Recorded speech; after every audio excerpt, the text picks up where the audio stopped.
बिस्मिल्लाहिर्रहमानिर्रहीम। तो आए अपना माफ़ी ज़मीर बयान फरमाएँ। उस्मान इकबाल किरात सामीना।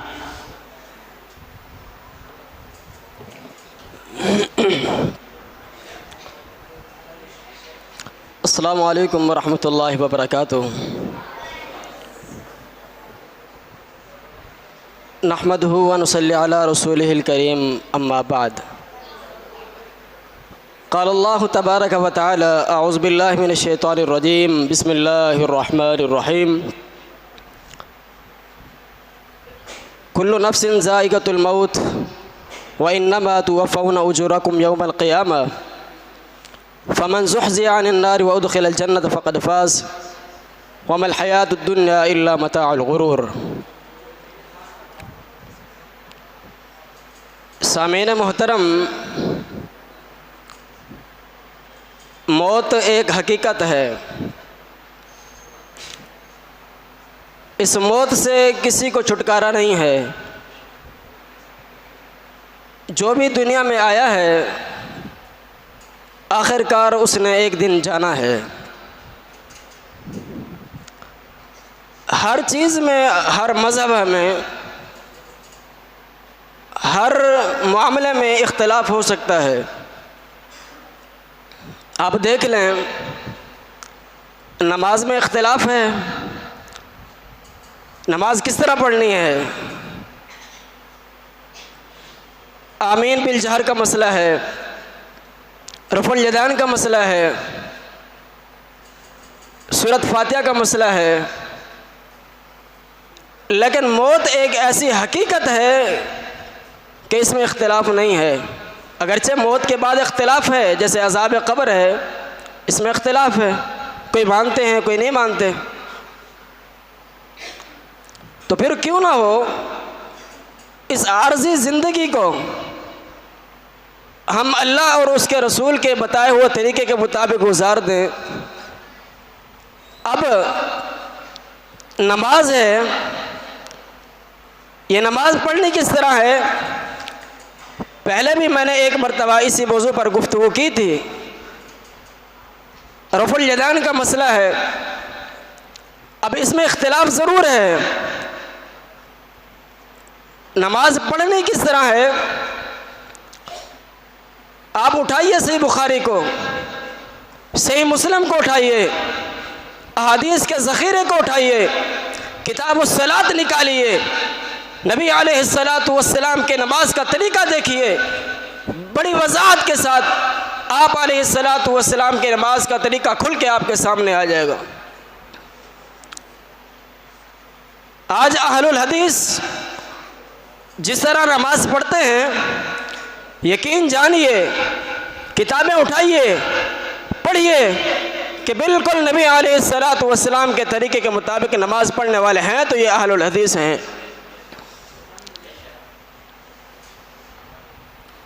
किताबुस सलात निकालिए, खुद पढ़िए, खुद देखिए, फिर आपको यकीन होगा। आप एक हदीस से इस सनद के साथ बयान कर दें जिसमें नबी अलैहिस्सलातु वस्सलाम ने अपने नमाज में अपने हाथों को अपने कंधों तक ना उठाया हो। रब्बे काबा की कसम है, मैं रफ़ुल यदैन करना छोड़ दूंगा। सिर्फ एक हदीस लेकर आइए। नबी अलैहिस्सलातु वस्सलाम की इताअत व फर्मा बरदारी हर मामले में होनी चाहिए। ये ज़िंदगी आर्जी है, तो फिर इस आर्जी ज़िंदगी को अल्लाह और उसके रसूल के इताअत और फर्मा बरदारी करते हुए गुजार दीजिए। देखिए, एक नाफरमान इंसान है और इसी तरह एक नेकोकार इंसान है।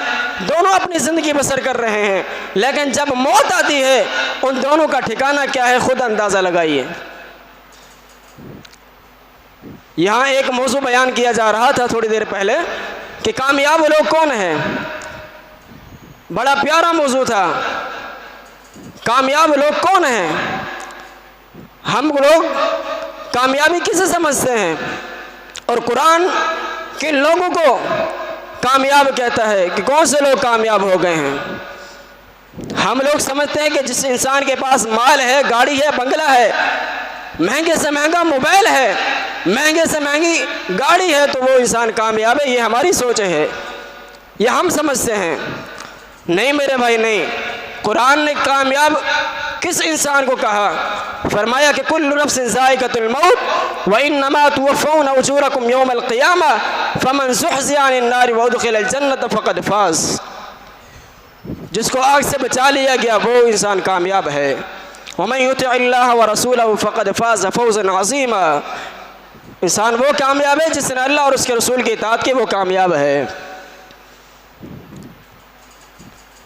अल्लाह ने हमारी तख्लीक की, हमें पैदा फरमाया, कोई ना कोई मकसद है। ये इदारा बनाया गया, इसका कोई ना कोई मकसद है। आप यहाँ तशरीफ़ ले करके आए हैं, आपका कोई मकसद है, कोई मिशन है। मस्जिद बनाई गई, कोई ना कोई मकसद है, मिशन है कि उसमें अल्लाह का नाम लिया जाए, अल्लाह की इबादत किया जाए। वअन्नल मसाजिद लिल्लाहि फला तदउ मअल्लाहि अहदा। यह हमारी अपनी ज़िंदगी के मकसद को पहचानिए। अल्लाह और उसके रसूल की इताअत व फर्माबरदारी कीजिए। ये आर्ज़ी दुनिया है, आखिरकार हमने इस दुनिया से जाना है। मौत को याद कीजिए। अक्सरू ज़िक्र हाज़िमिल लज़्ज़ातिल मौत। मौत पर हक है, और जो गुनहगार इंसान फौत होता है, और इसी तरह जो नेकोकार इंसान होता है, अल्लाह और उसके रसूल की इताअत व फर्माबरदारी करने वाला इंसान होता है, उनका ठिकाना, उनकी जज़ा, उनकी सज़ा जो भी है, चाहे वो गुनाह करने वाला है, चाहे वो नेक आमाल करने वाला है। कुरान उठाइए, आयात पढ़िए, कुल्लु नफ्सिन ज़ाइक़तुल मौत व इन्नमा तुवफ़्फ़ौना उजूरकुम यौमल क़ियामा फ़मन ज़ुहज़िहा अनिन नारि व उदख़िलल जन्नत फ़क़द फ़ाज़ वमल हयातुद दुन्या इल्ला मताउल गुरूर। ये दुनिया जो है धोखे की दुनिया है, ये आर्ज़ी दुनिया है। अपने आप को संभालिए, अपने वक्त की, अपनी जवानी की कदर कीजिए। फिर जब ये वक्त गुजर गया, रब्बे काबा की कसम है, फिर इंसान पछताएगा, ये वक्त कभी वापस नहीं आएगा। अपने मकसद को पहचानिए, और इसी तरह ऐसे आमाल कीजिए जो आमाल रब ताला को बड़े महबूब हैं। वो कौन से आमाल हैं? हज़रत अब्दुल्ला बिन मसऊद रज़ी अल्लाहु अन्हुमा बयान करते हैं कि नबी अलैहिस्सलातु वस्सलाम ने इरशाद फरमाया, बल्कि आप अलैहिस्सलातु वस्सलाम से सवाल किया गया, अहब्बुल आमाल इलल्लाह, अल्लाह ताला के नज़दीक सबसे महबूब आमाल कौन से हैं? अस्सलातु अला वक्तिहा, नमाज की पाबंदी कीजिए, उसके वक्त पर अदा कीजिए। कुल्तु सुम्मा अय्युन, फिर सवाल किया गया।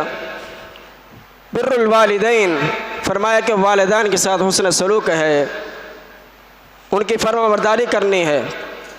आज कितने इंसान यहाँ मौजूद हैं, और कितने इंसान ऐसे हैं कि उनके वालिदैन इस दुनिया से रुखसत हो चुके हैं। आज वो बड़े परेशान हैं, पछताते हैं कि आज हम नेकी करें तो किन के साथ करें। चंद उलमा यहाँ भी मौजूद हैं, पूछिए उनसे कि वालिदैन का क्या मकाम है, आपको बताएंगे, रो रो कर बताएंगे। वालिदैन का अदब व एहतराम कीजिए, वालिदैन की इज़्ज़त कीजिए, वालिदैन को आप इसी तरह समझिए कि वालिदैन हमारे मजाजी खुदा हैं। भरपूर आप वालिदैन के साथ हुस्न सलूक का मामला कीजिए। अल्लाह ताला से मैं दुआ करता हूँ कि अल्लाह ताला हम सबको अपनी ज़िंदगी को कुरान और सुन्नत के मुताबिक बसर करने वाला बना दे, और इसी तरह ज़िंदगी में हमें हक़ और सच की पहचान करने वाला बना दे। अल्लाह ताला से दुआ है कि अल्लाह ताला हम सबको कुरान और हदीस पर अमल करने वाला बना दे। वमा अलैना इल्लल बलागुल मुबीन। अस्सलामु अलैकुम व रहमतुल्लाहि व बरकातुहू।